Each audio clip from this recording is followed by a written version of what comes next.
Welcome to the Soon Podcast. Welcome back to the Soon Podcast. My name is Alyssa. I am a health coach and a doula, and this is my sister. I'm Amanda Lynn, and I am a home decor and furniture buyer as well as a style curator. Amazing. And how are you? What's new? I am doing good. I am just having all of the birthday jitters. You know, I turned 30 in 2 days. If anyone else was keeping track, it's June 11th. I would really appreciate if everyone could send me a message because I really like birthday messages. I mean, here's the thing. I take birthdays abnormally seriously. Like, I really, really like birthdays, whether they're mine or anyone else's. So I feel like the fact that I'm having my 30th is a big deal. I'm very excited. So It is. we're going to have a great time. My husband surprised me and because I took the day off, obviously everyone has to take the day off for their birthday. Otherwise you're going to be miserable. And I took the day off and I wasn't planning on doing anything. And my husband surprised me and he booked me a spa day with my mom. And then the next day, he's just full of surprises. He surprised me again and we're going to go to Palm Springs for the weekend. So I'm I'll so see you excited. there. You should. I just might. Actually, we only booked a room with one bed. So I'll be there. anyways, and then of course, next weekend is going to be the big hurrah. It's going to be my birthday party. I feel like I'm having my super sweet 16. And it's so funny because growing up, even though Alyssa and I we had birthday parties and we would do things for our birthdays, but I was always terrified of having parties. I think because my parents were event planners that I don't know if it was an expectation thing or just being an anxious girly growing up. I was always like, no, I don't want a birthday party. I'll just have my 4 best friends and we'll go to dinner. But now I'm like, I want 95 people. I want a bartender. And I want it ratchet. Yeah, I want it to be insane. So, okay, I was gonna look into cameos for you, and they're very expensive. are they really? I thought they would be $50 for literally someone that you've never heard of before. But I also was like, I don't know who to choose for you. It would have to be Justin Bieber. No, he's not on there. I mean, I feel like it would be funny to do someone actually heinous, like Tom Sandoval. I was gonna do Ramona Singer, but she's $100 per cameo. That's not bad. You're so cheap. She is so funny. I said, oh, does Amanda want me spending $100 here or $100 on her gift? I don't know. It's my 30th birthday. I think that I should have both. But wow, anyways, I would love the Countess to sing me happy birthday in her, what is it? Theatrical voice. Yes, she in her boudoir. Oh my God, I would die. But anyways, that's been what my whole week is about. Obviously, my work did a little shindig. It's been amazing. So what's new with you? You just were a doula for someone. Yes. So that's kind of what sparked this podcast. I have been a doula since 2020, but I've been kind of taking time off the last year while trying to conceive. But one of our close friends asked me to be their doula, which, I mean, how can I say no? That is the biggest honor of my life. Yeah. And so I came out of retirement and now I'm pumped up and I'm ready to talk about what being a doula is all about, who should have one, and what it is, there's so much to talk about with it. And I'm so passionate about it. So I was like, we have to do an episode. It's funny because I tell people all the time that you're a doula, but I don't fully know what it is, but I flex it like it's no one's business.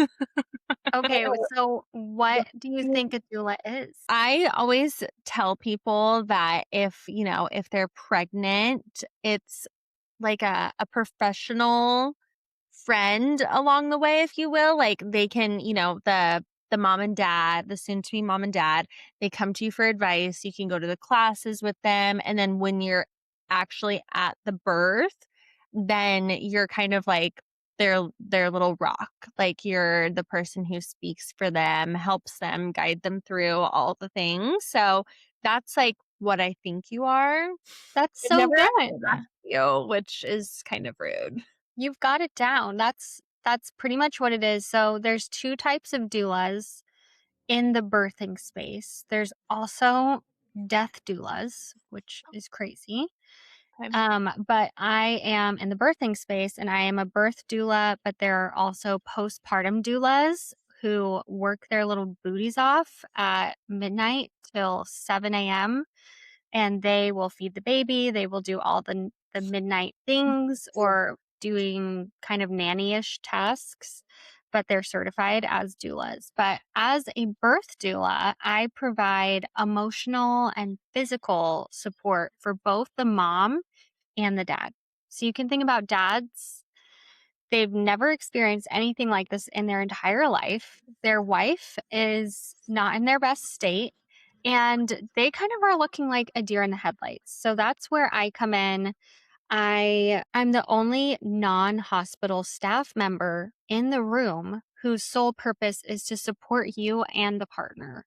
So I'm the one that's going to know your birth preferences. I've prepared those with you beforehand. As a doula, I have 2 meetings before the birth. One is to go over birth preferences and making a birth plan. And the second is to do comfort measures, which is where we kind of go around the house, pretend like you're in labor, put you in all the fun positions, show the partner what he can do to help soothe you, what I am going to be doing when I'm there. And we just kind of get to act everything out. So I'm just there to help you feel calm, but also informed and confident throughout the whole process. No, I love that, and I've actually have friends who have had doulas before for their pregnancies, and they said that it is, like, the best thing in the world just because it alleviates a form of stress, like, and you go into it saying, like, "Oh, I wanna do X, Y, and Z," and while, of course, you can't always accomplish all of the goals that you have when you go in and have your pregnancy, but the doula is there to kind of take that stress away. So you're not steamrolled by the doctors just saying, like, here's what we're going to do. Because a lot of times in that moment, you're like, just do whatever you need to do. I have no idea. You don't know what they're talking about. So a doula is there to be like super helpful and just have your back almost, which I think is really special and really important. Yeah, as a parent, a first-time parent, you're scared, you're nervous, you're in potentially in pain, and you're not aware that you can actually tell the doctor, "Hey, I'm going to take a pause and ask some questions." And so that's what I love to do whenever there is a situation like that. And we can all kind of decide things as they arise. If it's an actual emergent situation, there will be no time for questions. There will be no time to, lollygag. But for the most part, 90% of things, interventions that they want to do, you can literally say, what are the risks? What are the benefits? And can we wait another hour? So, can you give your body more time to have a birth naturally or vaginally? No, I think that's really interesting and I love that for you. But I do want to know. So I feel like there's always a lot of what's the word? There's hoopla, if you will, Hoopla. for lack of better terms, behind like naturopaths or anything more natural route. Not that that's what a doula is, but I do want to know, like, is there anything behind being a doula, like any research that people enjoy it, that it makes the birthing better, anything like that? I just wonder what Yeah, you're saying. there's actually tons of research. And even at UCSD, which is a hospital here, they provide every single patient with a volunteer doula. And they wouldn't do that unless there was research. And so there's really good research that having a really good birth partner, which your partner can absolutely be your doula as long as they are training in it, they just won't have the experience behind it, which is a big portion. But if you have a really good birth partner, which could be your partner or your doula, then it's been shown to influence labor length. So you'll have a shorter labor. There's less use of pain medication, lower rates of C section, and just higher overall birth satisfaction. And so those are really good statistics for hospitals and the patient. So, yeah, there's tons of data, and I can just feel it emotionally when I'm there that I'm making a big impact, which is really cool. No, I love that. That's really cool. Alyssa turned her light off for anyone who's not watching. Her lighting was less than par. So, anyways, she's now got some natural lighting, which is also it's fine. Anyways, moving right along here.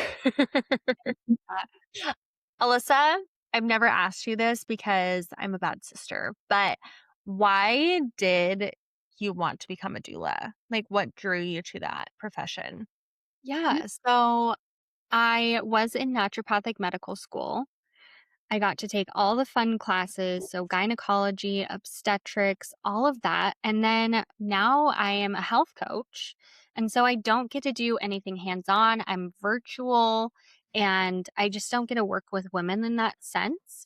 And so I was like, what is a good way to be hands on that I can legally do? And a doula is really one of the main ways that I could do that. And it is as hands on as it gets.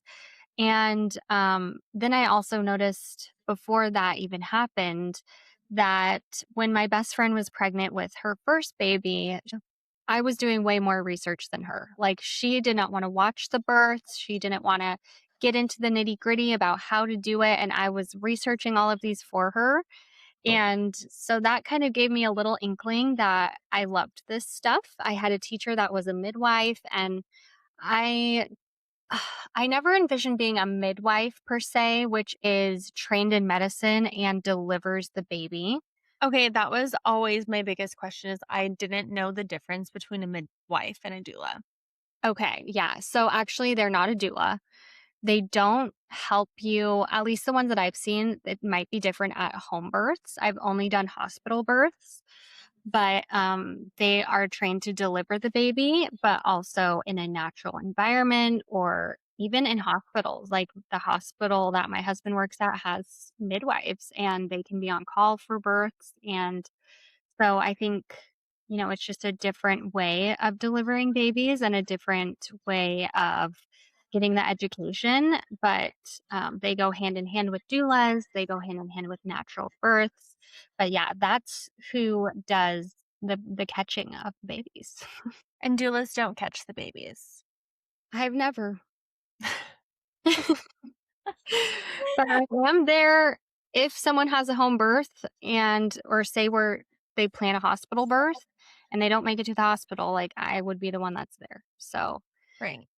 there's always a risk, but that's definitely why I got into it. I just love women's health. I love the whole process. It is so intimate and happy and beautiful and hard and raw. And so I'm just really drawn to that. And I also like being in a hospital environment. I like medicine and I would love to attend a home birth. I just haven't. Like, most of my clients are the type of people that are like, yeah, I think I want a natural birth, but I'm okay if I get an epidural. And that's a good fit for my personality. I'm not going to be a hardcore doula where I'm like, you're not getting the epidural. You got this. Like, I'm kind of more like, if you think you're going to have a traumatic birth, if you don't get this epidural, then get this epidural. And sometimes women need it. Like, my gosh. So I think that's why I haven't been in the home birth space too much, but I've met so many doulas who are, and they are a different breed, but home birth is so beautiful and badass. So Yeah. That is one a day. What would you say to someone who was thinking of becoming a doula? Like what would be your advice and just any comments that you have, negative or positive, so that way they could be prepared? Yeah, it is a lifestyle. It's tricky. So for me, this was not my full time gig. And if it is your full time gig, it is a sacrifice. So you have to be on call 2 weeks after the due date, 1 week before the due date. So that is 3 weeks of your month where you have to stay in town. You can't drink really alcohol. You can't do anything like that. And you have to have your phone on at all times. You can have to be ready at 3 a.m. So it is definitely a lifestyle, but I think it's definitely worth it. But it is tricky. And I know doulas who have this as their main job will do 3, 4 births a month. That would stress me the heck out. I mean, there's potentially overlap, lack of sleep, all of that. And so that's very stressful.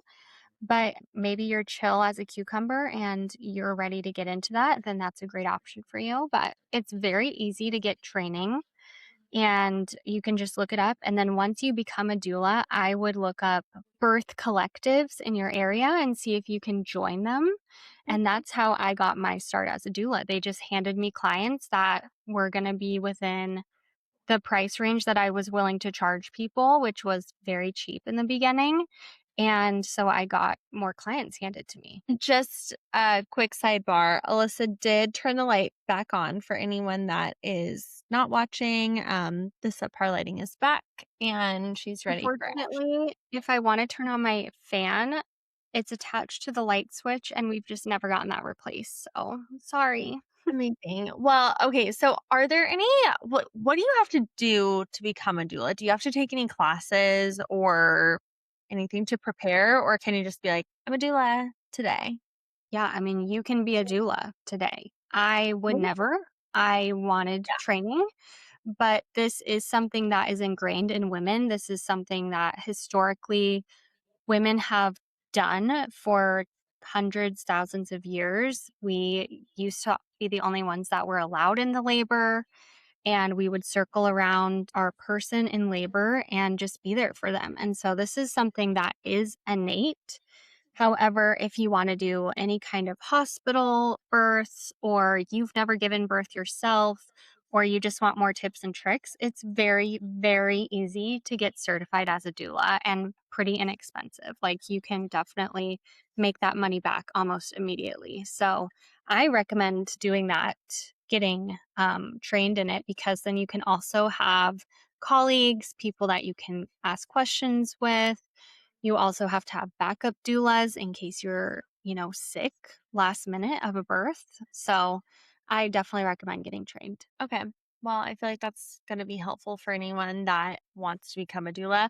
Also, if you are listening to this podcast and you do want to become a doula, or that's just something that you want more information on, of course, you don't have to hire Alyssa. But if you have literally any questions, you should send us a message because she is here and happy to help with. I mean, I feel like there's just so many questions that people might have or come to mind. I know we're going to answer some at the end, but if you didn't get to write in for our ask us any questions for our doula queen, then just send us a message and Alyssa will always be there to answer them because I mean, it's just cool to have a little doula on your side. You're like a lawyer, like doula on your side, call 877 doula. Anyways, uh, Wow. Thank you. Yeah, it is a very niche job. So it's fun to talk to people about it. right. Well, okay. What would be some of the most surprising things that you've witnessed during birth? I mean, any natural birth, and not to discount anybody else, when I'm giving birth, I will probably get an epidural. But seeing someone give birth without an epidural and watching them with their partner experiencing that is unlike anything else. And that is very surprising to me. It was really cool and it's just wild. The person does a complete 180 before and after the labor, Like you will see them at their darkest moments. And then right as soon as they give birth, it's like smiles and tears and happy and energy. And it is so wild. They're like Geminis. They are like Geminis. Yes. Even the nurses at the last labor I went to after she gave birth, they were like, "Hi, nice to meet you finally," because she was so different in labor. But just attending births, I've realized birth is much more about the mindset and preparation. So, birth is intense, but the preparation really changes everything. I think I meet a lot of women who are like, "I want a natural birth," but they don't do any prep. And to that, I say good luck, but it's just unlikely to have a natural birth in that sense. You have to really train your mind that your body is safe. Otherwise, you will not progress. Like you will not continue dilating, or it will take days instead of hours. And that can be really unbearable. So I think just learning about the mindset, using things like hypnobirthing, meditation tracks, those things are so powerful. Of course, birth rarely goes according to plan. So, I mean, that's definitely something I've witnessed many times. But mostly women find birth more empowering rather than traumatic. And so I think that that really helps me and motivates me for being their doula. No, I think that's really special and cool. The partners also really matter. I mean, they are the people that are going to be there through it all. So I'll just give you a little rundown. Okay. If you are going to give birth at a hospital, you want to get there at the right time. You don't want to get there too early, aka you're not dilated enough, because A, they might send you home, or B, even worse, in my opinion, they might admit you, and then you might have a very long labor that may result in an induction. So that's where they induce your labor. They give you drugs that will make the contractions faster, stronger, just shittier in general. So that leads to an epidural more. And so, as a doula, one of my main jobs is to help you before we get to the hospital. So, if someone goes into labor, they're like, "Hey, I'm having contractions." And I'm like, "Okay, great. The first thing that you're going to do is if this is daytime, you're going to make some cookies. You're going to watch a movie. You're going to go visit friends. You're going to do things that you would do on a normal day. Then, when things start getting a little more intense, you're going to stay home, try to sleep if you can, try to get into this birthing headspace. And your partner might be there to apply pressure to your sacrum, to your hips, all of those things. It's called counter pressure, and it can be really helpful. So your partner's going to be doing that for Lord knows how long before they give me a call and they're like, "Hey, we can't really, like, this is a lot. This is getting really intense." That's when I would come to them. I want them to labor at home as long as possible because number one, it's more natural to them and their nervous system. You're going to feel free to go to sleep. You're going to feel free to go to the bathroom as you need, and you're going to get used to laboring naturally without me being there. Because when I get there, there is still a little bit more pressure on you, and there's a different sense, maybe more urgency or whatever. And so I try to wait until they need me. And then I will go and I will take turns with the partner doing the hip squeezing, doing mindset things, making sure you're eating, drinking, all the things as long as we can. Then there's the magic number 411. So when your contractions get 4 minutes apart, lasting for 1 minute for at least 1 hour, that is when you are good to go to the hospital. So you are most likely more than 3 centimeters dilated. They're not going to send you home, and you're going to have a great labor at the hospital. Okay, so then tell me more about what you do as a doula when you get to the hospital with the mom and dad. So I'm going to keep doing what I've been doing, and it feels a lot harder at the hospital for some reason. So I like to have them change positions every 10 contractions. I want to make sure that they are making the proper noises. So I'm listening to how they are going through contractions, making sure they're drinking, making sure their partner is, making sure they're going to the bathroom. And then I'm also advocating. So if a nurse comes in, asks some questions, hey, can I check your cervix? But I know you don't want that. We can talk through that. We can remind the nurses that. We can also change our minds about things. And I'm there to reassure you that that's okay too. Right. But mainly, I'm there to help you get through your labor until the pushing part. And that's when the doctor will come in. Usually, I'm getting pushed aside a little bit because they're not always big rooms. And so I'll usually film the birth from there. I'll hold your hand, I'll hold your leg sometimes. So it just really depends. And then out pops the little one. And then usually I will help for 1 hour in the postpartum room, make sure we have food ordered for you because you're going to be starving, make sure the husband's okay, and make sure that baby is getting their golden hour, which means 1 hour on mom's chest without any type of interactions with the other doctors or nurses. They're not getting weighed yet, they're not getting poked and prodded. They get this golden hour with mom. So I'm there to reassure you about that as well. That's so cute. It Oh, is. yeah, that's cute. What do you think about do dads get a golden hour or what is that called? Because I've seen like the skin to skin situation. Yes. So after the mom's golden hour, that's when I have food ready for her. She's going to want to eat. That's usually when they'll weigh the baby and then they'll hand them to dad. And that's when they'll do skin to skin. I'm interested in knowing just from your perspective who you think should be in the room when the mom gives birth. That is so individual. Right. So you want someone who's going to care about you and you only. So not even about the baby, honestly. Like they need to have all eyes on you. The doctors and the nurses, they care the most about the baby. And so while you're going through everything, you need someone that's going to be calm and someone who is your anchor, someone who's educated. So whether that's a mom, a doula, a sister, I was gonna say a dad, but I don't know about that. But yeah, it's so individual. For me, I think it will just be my husband, potentially a doula. I'm not Oh, sure. I'm not are sure. you're cutting me out right now in front of my face? You want to be at my labor?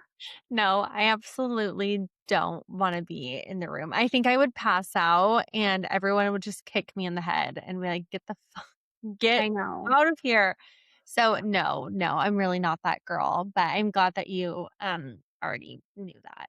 So I totally forgot where my train of thought was going earlier. But the reason why I wanted to talk about the process of labor and why it's important to labor at home as long as possible, even if you want an epidural, is because the C-section rate right now in the United States is about 32%. So that's a lot of C-sections. And the if you get induced or if you have a very long labor because you're in the hospital, then you have a higher chance of those interventions. And so it's really important that you take the time to labor at home as long as possible and you try to not get induced. I know there's a lot of times, like a lot, where moms have to get induced. I'm talking like over 30% of first time moms that I've dealt with. And it's completely understandable and you will get through it, but it can lead to higher rates of C section. And C sections aren't bad by any means, but they can be a hard recovery and somehow I've still never met a mom that her dream birth is a C section. And so I just imagine that that's not ideal. And so that's why it's so important to have a birth doula, a birth partner, someone who's going to help you through that journey while you're at home, laboring until that 411 or even 511 if you don't want to wait that long. But that way you can get admitted to the hospital and you can be really well progressed through your labor and hopefully not have to get induced and not have a C-section. No, that's really helpful. I don't think that a lot of people know that, especially because I think everyone's first instinct is to head to the hospital because that's going to be like the safe space if they're not having a home birth and if they don't have a doula.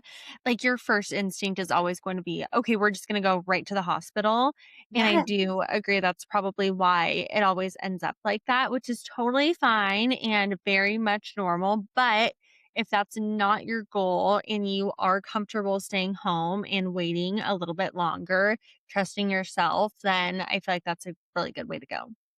I know, I was gonna ask you about that because I know you want an epidural, but would you be able to endure some of those uncomfortable moments for some hours? I think I was actually just thinking this as you were talking about it, just because I know so little about birth that I'm like, oh, I'm so lucky that my sister is a doula because like I'll feel more confident just knowing that someone knows what's going on. Granted, hopefully by the time, once I'm pregnant one day and all that fun stuff, that I'll do more research, but I feel like I can a lot of pain. I don't like to, and I'm going to complain about it.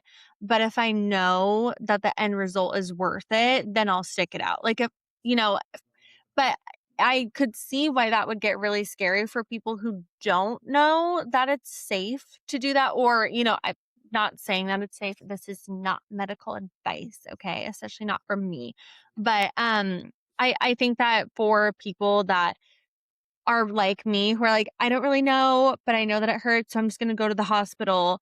That's the safest way to go in someone's head, but for me, I'm like, "Okay, if I was talking to you, he would be my doula, obviously, if you were so lucky, then or if you had a doula, then you could say, like, have someone to talk through things with, make sure that you guys are on the same page, make sure that you feel safe and comfortable, and that's really all that matters."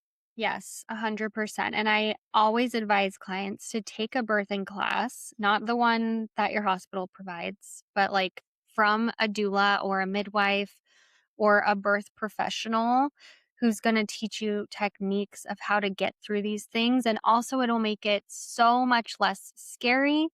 But this is one of the only times in your life where your body will experience pain for the better. Like it is Yeah. not indicating that you're in harm's way or that, your limb is falling off. So it's very hard for our minds to wrap around that. And so you really have to train your body to feel safe.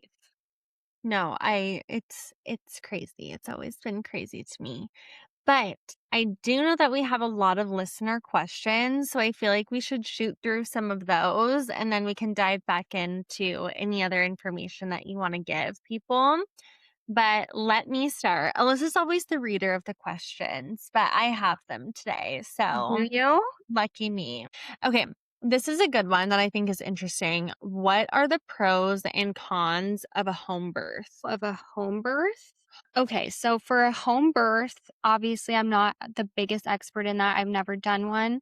But obviously, I just talked about how your body needs to be relaxed and comfortable. And what better place to do that than your house? And so it's a very comfortable environment. And the number one thing I think is freedom. So it's up to you when to call the midwife. It's up to you when to call the doula. It's up to you how you want to move through your home, if you want to eat, if you want to drink. All of that is up to you at a home birth until the midwife gets there. Then they will have their inputs. But I mean, that's amazing. It's also magical, you know? There are cons. Not everyone is a candidate. And I can talk about this with even if you go to a birthing center. And that's really, really hard for people is a lot of first time moms will want to do a birthing center or home birth, but then something happens, aka like meconium comes when your water breaks, which is basically baby poop in the amniotic sac, and it can indicate not great things for the baby. So your midwife will not want you to have a home birth or birth center birth at that point. Maybe you are at 42 weeks They will not accept you then. Maybe you're too early. They will not accept you then. So there's so many reasons for them to turn you away. And that's what you've been preparing for this whole time, that all 40 weeks is for this home birth or birth center birth, just for you to be turned away. And so I don't always recommend those for first time moms because I want you to have your dream birth. And there's just a big chance that you might get turned away because of a lot of different factors. But if it can work, if the timing is perfect, then it is very magical to do home births or birth center births. Okay. I am not a person who would do a home birth. So it's really hard for me to even imagine it. But I do think that if you are a strong queen and that is your dream, I mean, there's so many people who they don't want medicine, they don't want XYZ. Like, more power to you. Just be safe for yourself and the baby. That's all I can think. Next question. What is the best way to prep for pushing? So, prepping for pushing, I'll loop you into my favorite resource, and that is it's called Mama Stay Fit, MAMAS. Oh, mama stay, like namaste, but mama stay. Yes, MAMASTEFIT. This is the best group of women ever. There's a physical therapist, so pelvic PT, and a midwife, and they're a duo. And all they do are post videos for free consumption. They also have a birthing class that is not free, but all of their videos are free, which is amazing on YouTube. They talk about pushing, they talk about positions, they give you like whole exercises to do to prep for all of the pushing and opening your hips. They do postpartum exercises, and it is just such a great resource. So that is how I tell clients to push. Obviously, if we're taking a birthing class, we will go with whatever they're teaching because I don't want it to get confusing. But Mama Stay Fit is where it's at in order to protect your pelvic floor and to have baby progress. So I love how they teach it, but what they typically say is low noises. It's not Okay. very attractive. Awesome. Okay. Any Great. This is a fun one for me specifically, for no other reason than I like to shop. But what is the most important items to pack in your hospital bag? That's also subject to the person, but there are some things I recommend. So one random thing is lip balm or nipple balm. I think that's definitely going to be needed right when you give birth. Some people also just are obsessed with lip balm, but for some reason, that's something I always hear moms reaching for. A long phone charger because you're going to be in that hospital bed and it's far away from the outlets sometimes. Any toiletries or any little goodies that will make you feel like yourself again. So I would probably bring, this sounds vain, but like a spritz for my face. Like I just love to do that at home. And so I feel like that would be really refreshing. You can have your own clothes for labor. So you can buy your own type of hospital gown, a nursing bra, something that you're going to feel comfy in. My last client, she bought her own postpartum pads and underwear. So she's not wearing these massive things that the hospital gives you that are so unattractive and not comfortable. And you don't even know what they're made out of. And so that was great. For labor, you're going to want electrolytes, you're going to want snacks, things that are easy to eat, filled with protein and fat and carbs for energy, honey sticks. You're also going to want a speaker. So, a portable speaker is very helpful. And then potentially your own pillow or blanket. And lastly, one of my main jobs as a doula is to fan the birthing person. So, if you bring your own handheld fan, you will thank me, I will thank you, and it will be much better than if I'm grabbing a random folder and just fanning you with that. Okay, that's fair. What do you think of the people? And this is not a dig at anyone because this will probably most likely be me going into the hospital. But I don't know if you saw Olivia Culpo's hospital bag. You should look it up. Everyone should look it up. Let's all do that right now. Take a pause.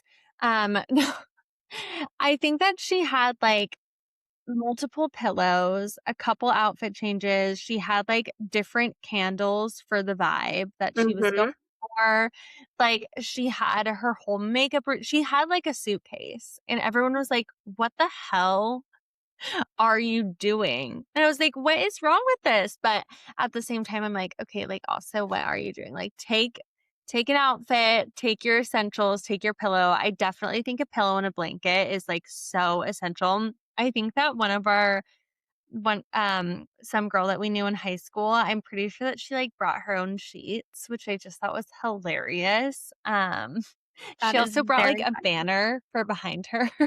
Okay, a lot of my clients will bring the fake candles or lighting because one of my number one tips is to turn off all the lights in that room, make it very soothing, calming. You don't want those nasty hospital lights on. And so the candles really help create a vibe, but they are a lot. So I understand why people would think that's unnecessary, but it's so calming and it's lovely. And chances are you might be laboring at night or in the early, early mornings. And the thing about bringing your own pillow and blanket, I will say, is you are not going to want those in labor. Okay. There is bodily fluids going left and right. So you can have those in the recovery room, but don't have those anywhere near you when you are giving birth. I'll tell you that right now. Okay, that's really terrifying. Um, Absolutely not what I was expecting you to say, but that's Are you fine. serious? Um, no. Okay, here's another question. This is a spunky one. So shout out to whoever wrote this. Are partners allowed to catch the baby? It really depends. You have to ask your doctor or midwife. Really? And I thought you were going to say no way, Jose. I know it's individual. It's a liability, obviously, to that doctor or midwife. So they get to decide. It also depends how the labor is going. Is this going to be emergent? Is there going to have to be an episiotomy? God forbid. Also, those are not very normal. So just FYI, if your doctor brings it up. So yeah, it depends on a lot of things. Don't count on it. And if you do want to catch the baby, make sure someone is taking care of your wife. Yeah, that's true. That is true. I just feel like it would be so crazy if you don't work in the medical field and you just sign up to catch this baby, but like you're not used to seeing all of those things and you're just like and then now you're in charge of like a brand new baby. Like that is the craziest thing I've ever heard. And obviously I don't think my husband's going to be jumping up and down trying to sign up for that. Please God. Never forget Um Kourtney Kardashian catching her own child as she gave birth. You're right. I forgot about she's an animal though. She's like kind of crazy. I know, I love it. I Give want to me know what that was in her energy. hospital bag. Someone asked, can back-to-back pregnancies affect ferritin? First off, what is ferritin? I thought we talked about this, Amanda. No. Did we? I think we have talked about this. Someone else asked a question about ferritin before, not related to pregnancy, but it is the storage binder of iron. So if you We've have talked about really this. low ferritin, then you have low iron stores most likely. Um, Okay. so obviously pregnancy, your demands for nutrients is so much higher. Now imagine being pregnant, postpartum, then pregnant again. Your demands have never ceased. Like your body needs so many demands. So some prenatals contain iron, some do not. So definitely check your prenatal. If your ferritin is low, you probably need one with iron. Also talk to your doctor.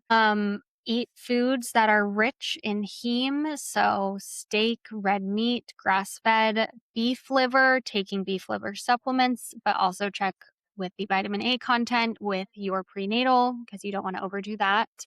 But yeah, it can absolutely happen because your demands for nutrients is higher, so you have to be really adamant and intentional with your red meat intake and really getting in that iron. Okay. That makes sense. So, one of the main questions that I do get asked is what is the difference and benefits of having an unmedicated versus a medicated birth? And medicated meaning epidural. So, the benefits of unmedicated birth is One thing that people don't fully know is that your body produces a ton of oxytocin after you give birth. So that can really help with postpartum depression. It can help with connecting with your baby. It can help with recovery. Your body is not going to produce that if it has an epidural. And so that's something it will be missing. So benefits of an unmedicated birth will definitely be mobility after. You're going to heal a lot faster, greater awareness of pushing, so you're less likely to tear, and most likely an easier recovery and connection with baby. But the benefits of an epidural are it's an excellent pain reliever. So it can provide you rest. So some clients will labor all night long, then get told that they're only 3 centimeters dilated. They still have to get to 10, and they're at their last little bit of energy. And if they want an epidural at that point, that's great. They're going to go to bed for 5 hours, wake up 10 centimeters dilated, and be able to push. So you can't blame a person for wanting that. So it can provide rest and excellent pain relief. It can just be helpful in a lot of situations, and it's totally dependent on the woman. Okay. No, I mean, it's interesting. I guess I've never really known why you wouldn't get it, but that's a good argument. Could sway me. Just I kidding. doubt that. Okay, this is our last question. Everyone take it in, get ready. What are the biggest takeaways on how to prepare for birth? Number one, do your homework. So, learn about hypnobirthing, learn how to mentally prepare and relax. So, hypnobirthing, a lot of people think you're in a hypnosis state, but no, it's really just meditating every single night. And that way, when you're in labor, you can also do that same meditation and get into that same headspace. You felt safe before, you can feel safe now.